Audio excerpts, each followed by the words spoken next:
안녕하십니까. 중고차미카 이윤입니다.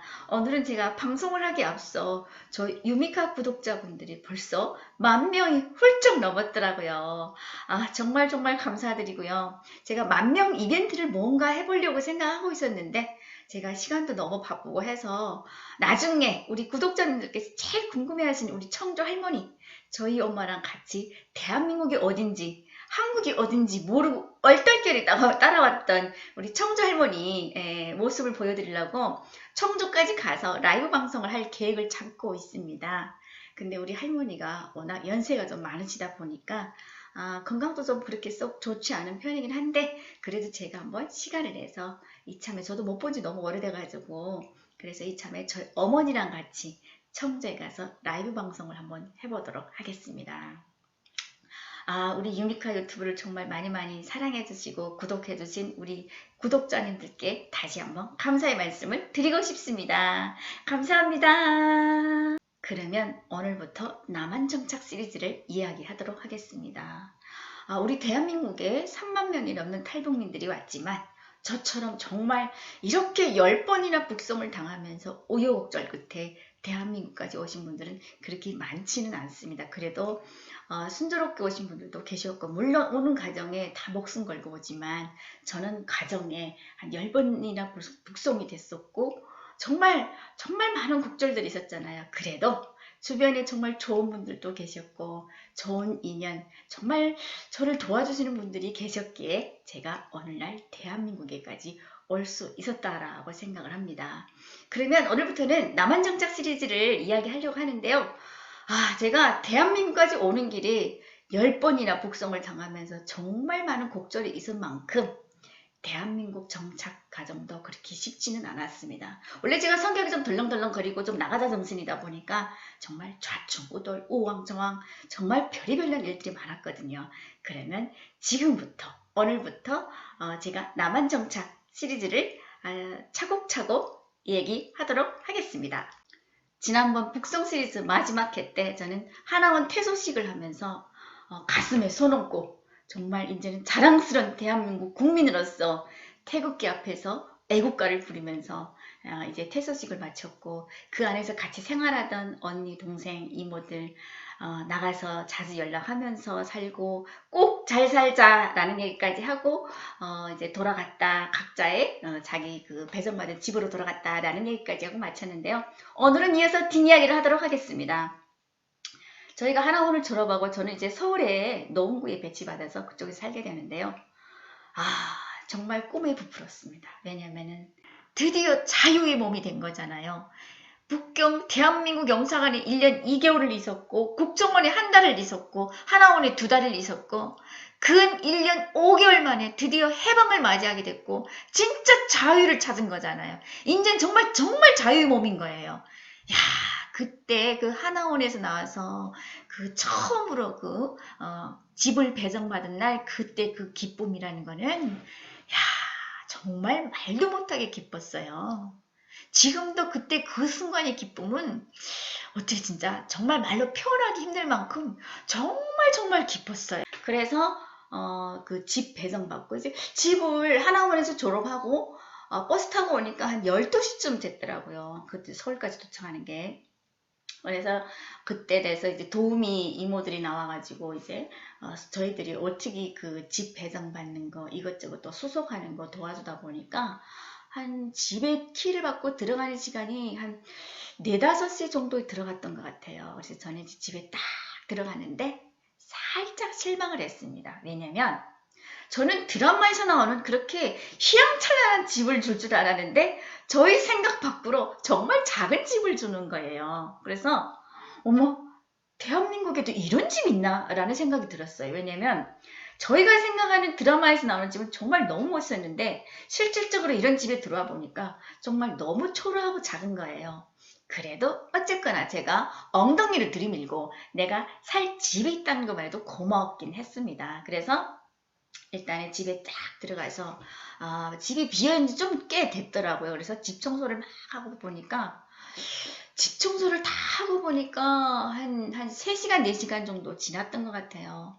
그렇게 지나서 한 밤 10시가량이 돼가지고 이제 처음으로 이제 대한민국 바깥에 밤 구경을 한번 해본다라고 하고 이제 저희가 집이 7층이었는데 엘리베이터를 다 타고 이제 그때는 엘리베이터를 누를 줄 몰라서 내려가는 버튼을 눌러야 되는데 이제 밑에 1층을 되어 있어서 올라가는 버튼을 누르고 다 올라오면 또 다시 내려가는 버튼을 눌러서 그렇게 엘리베이터를 탄 거예요. 제가 그래 타가지고 바깥으로 쫙 내려가서 이제 바깥 구경, 그 동네 구경을 하고 있었습니다. 그래서 동네 구경 하는데 앞에 쫙 보니까 제일 눈에 띄는 게 마트가 있는 거예요. 그래서 그 마트를 길 건너 마트가 있어서 마트를 한번 가서 봤습니다. 봤더니 이제 정말 멋있는 거예요. 내가 처음으로 느낀 건데 그 마트에 물건이 얼마나 많고 많은지, 근데 물건은 그렇게 많은데 지키는 사람은 없는 거예요. 참 놀라웠습니다. 왜냐면 북한에는 잠깐 눈을 헌눈 파는 시간에도 이제 훔쳐가는 사람들이 도둑들이 있기 때문에 저는 계속 그런 것만 보아오다가 그렇게 큰 마트에 정말 직원 몇 명 없고 딱 계산대에만 몇 명이 있더라고요. 그래서 그걸 보고 정말 너무 깜짝 놀랐고, 누구도 이렇게 개방되어 있고 오픈되어 있는 물건에 누구도 도둑질에 가는 사람이 없으니까 이렇게 개방되어 있는 거잖아요. 그래서 그것에 너무 놀라웠고, 그래서 마트 구경을 좀 하고 뭐도 안 샀습니다. 일단은 돈을 아껴야 되니까. 그래가지고 나와가지고 집을 탁 찾아가자고 하는데 어머 세상에, 제가 길눈이 정말 얻었거든요. 제 집을 못 찾은 거예요. 금방까지 여기서 쪼로시 걸어서 길 하나 건너가지고 마트까지 갔는데 제가 입주했던 그 아파트가 어디 간지 모르겠는 거예요. 그래서 제가 그 동네를 정말 30분 넘게 찾았습니다. 그래도 못 찾겠는 거예요. 밤인데. 근데 밤이다 보니까 물어볼 사람도 없는 거예요. 거기서. 그래서 너무 속상하고 답답해서 제가 일단은 집을 찾아 들어가야지 잠이라도 잘 텐데 집을 못 찾는 게 너무 안타까워서 제가 그때는 하나원 나와서 그날 첫날이었으니까 누구한테 물어보지도 못했어요. 핸드폰이 없었으니까.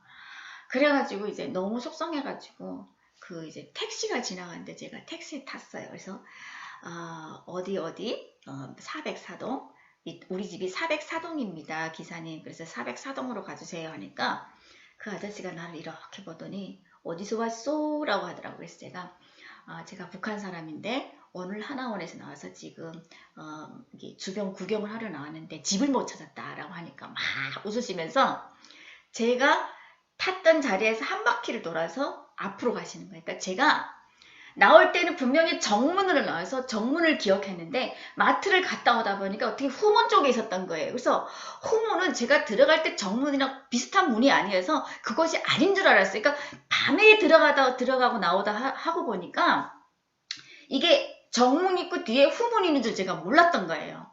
그래서 제가 후문에서 택시 타고 삥 반바퀴를 돌아서 정문으로 와서 집을 찾아서 7층까지 올라가서 저희 집으로 올라갔습니다. 그래서 첫날 제가 집에서 하룻밤을 보내는데 정말 잠이 안 오는 거예요. 왜냐하면 엄마 생각이 제일 먼저 났고 대한민국까지 드디어 성공해서 왔잖아요. 그러니까 이제는 엄마 생각이 났고, 또 한국 땅에서 내가 혼자서 혈혈단신으로 와서 어떻게 살아가야 되나 정말 근심도 태산 같았고, 하루 종일 밤에 이 생각 저 생각하다가 잠을 못 잤습니다.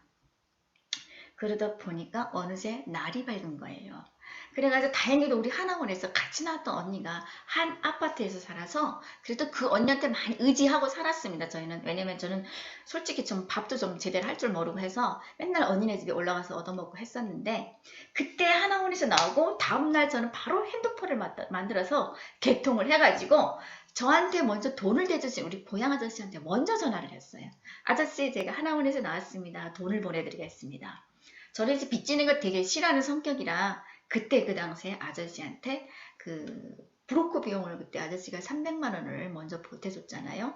그래서 300만 원을 그때 당시에 정착금 300만 원을 탄 데서 250만 원을 아저씨한테 먼저 보내드리고 50만 원 가지고 제가 생활비를 하려고 50만 원을 남겨두고, 제가 그때 당시에는 그 50만 원이 정말 50만 원이면 굉장히 뭔지 많이 살 수 있는 줄 알았어요. 그래서 50만 원을 남겨두고 250만 원을 아저씨한테 드렸는데 나중에 그 50만 원 가지고 집에서 간단하게 쓸 것들을 사려고 하니까 야, 몇 개 못 사고 50만 원이라는 돈이 훌쩍 날아가더라고요. 그래서 그때 당시에 야, 돈이 진짜 거품이구나 라는 생각을 한번 해봤고요.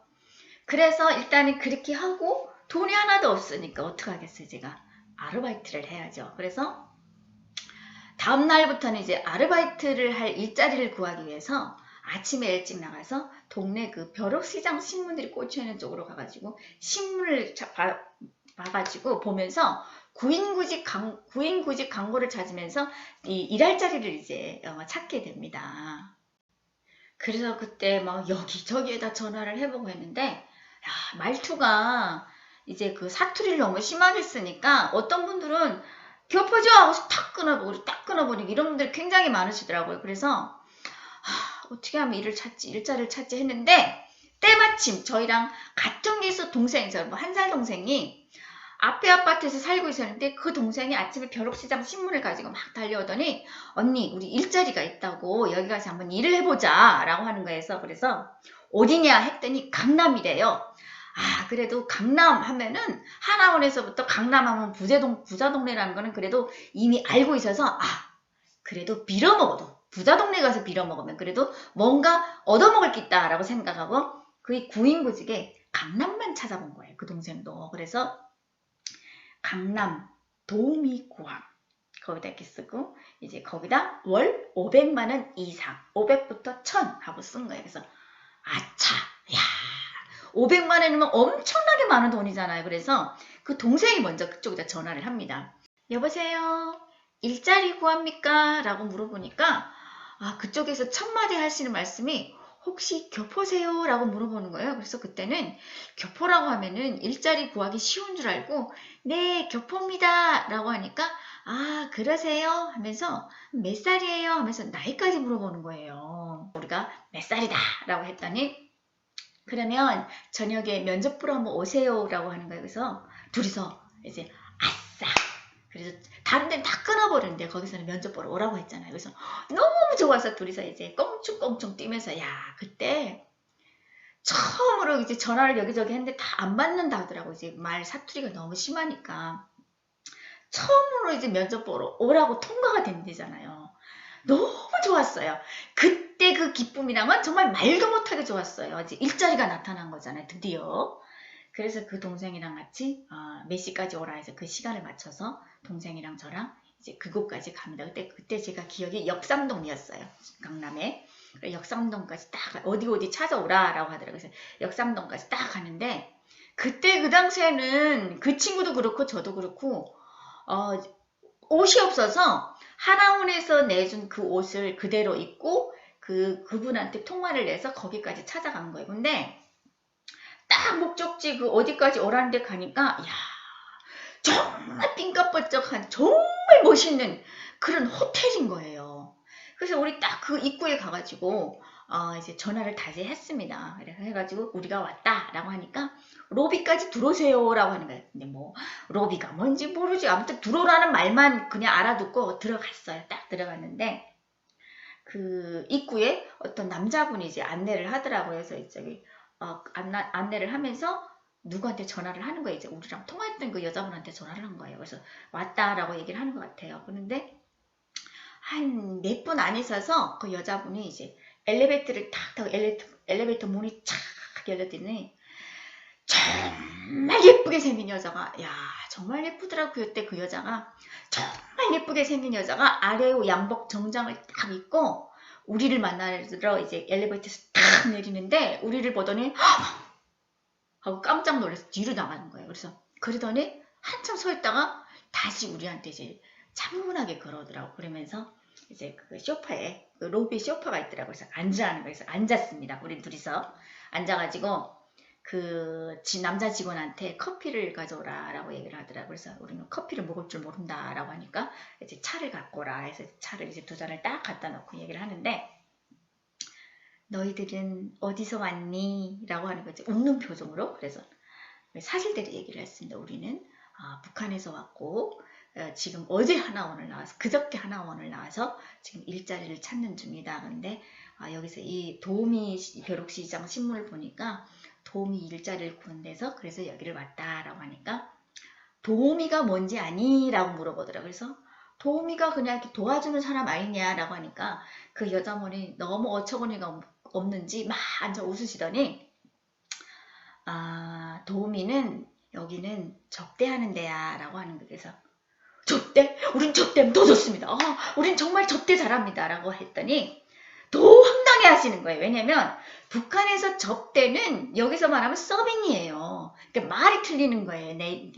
이게 접대, 여기서 접대는 남자들을 접대하는 일인데 우리는 접대하면은 식당에서 나가서 서빙하는 거예요. 그래서 그 서빙인 줄 알고 더 좋더라고. 막 정말 잘하겠다. 열심히 하겠다. 막 이러니까 도대체 말이 안 통하니까 앉아서 이제 한숨 푹 쉬더니 그때 그 여자분이 저는 지금도 생각하면 정말 굉장히 매너가 있는 게 다른 분 같으면은 야 여기는 너네들 일할 자리 아니야 가 이러면 되는데 우리한테 상처를 안 주려고 그랬는지 끝까지 우리를 이해를 시키려고 하더라고요. 그래서 우리한테 하는 말이 어떻게 얘기해야지 니네들이 알아듣지? 라고 하면서 쉽게 말하면 여기는 남자들한테 술도 따주고 이렇게 남자들이 하란 대로 해야 되는 그런 일이다 라고 하는 거예요. 그래서 어머 세상에 그런 일도 있습니까? 라고 하니까 그런 일이래요. 그래서 그러면서 하는 말이 너희들이 일할 자리가 아니니까 한국에 온 지 얼마 안 됐으니 잘 몰라서 그러는데 이런 광고는 보지 말고 서빙할 사람을 찾습니다 라는 데를 보고 일자리를 구해서 가라 라고 하면서 곱게 타일러서 저희를 보내시더라고요. 그래서 그때 그 당시에 저희가 그쪽에서 나오면서 그 친구랑 그 아는 동생이랑 같이 나오면서 엄청 웃으면서 이제 거기를 나오긴 했는데 야 지금 생각해보면은 그때 당시에 그 어딘지 몰랐는데 나중에 알고 보니까 거기가 강남에서 제일 큰 템프로라는 술집이래요. 거기를 우리는 하나원에서 내준 추리닝을 입고 갔으니 그 여자분이 얼마나 황당했겠습니까. 그래도 저는 지금도 고마운 게 그 여자분이 상처 안 받게 얘기하려고 정말 몇 번을 알아 못 들으니까 이렇게도 얘기하고 말을 못 알아듣고 또 저렇게 얘기해도 말을 못 알아들으니까 알아들을 때까지 조곤조곤하게 얘기해서 나중에 돌려보내더라고요. 그래서 아무튼 그 여자분은 정말 굉장히 매너가 좋은 그런 여자분이었던 기억이 납니다. 그래서 우리는 첫 아르바이트 실패를 하고 집으로 정말 그때 당시에 그 실망감은 정말 굉장히 컸었어요. 실망하고 이제 다시 터벅터벅 지하철 타고 이제 집으로 돌아오는데 그 돌아오는 길이 얼마나 허무하고 정말 앞이 캄캄하고 별의별 생각이 다 들더라고요. 이게 꿈에도 그리던 자유를 찾아서 대한민국까지 오긴 왔는데 정말 쉽지는 않구나 라는 생각이 일자리를 구하기 정말 쉽지는 않구나 라는 생각을 그때 처음 한번 느껴보고 실망도 한번 해봤습니다. 그러면 오늘은 여기까지 하고 방송을 마치고요. 저희 실망 스토리는 앞으로 계속 이어갈 거며 우왕좌왕 자충우돌하던 얘기는 앞으로도 계속 이어갑니다. 그러면 지금까지 저희 유미카 유튜브를 잘 보셨다면 구독과 좋아요 꼭 눌러주세요. 그러면 다음 시간에 또 뵙겠습니다.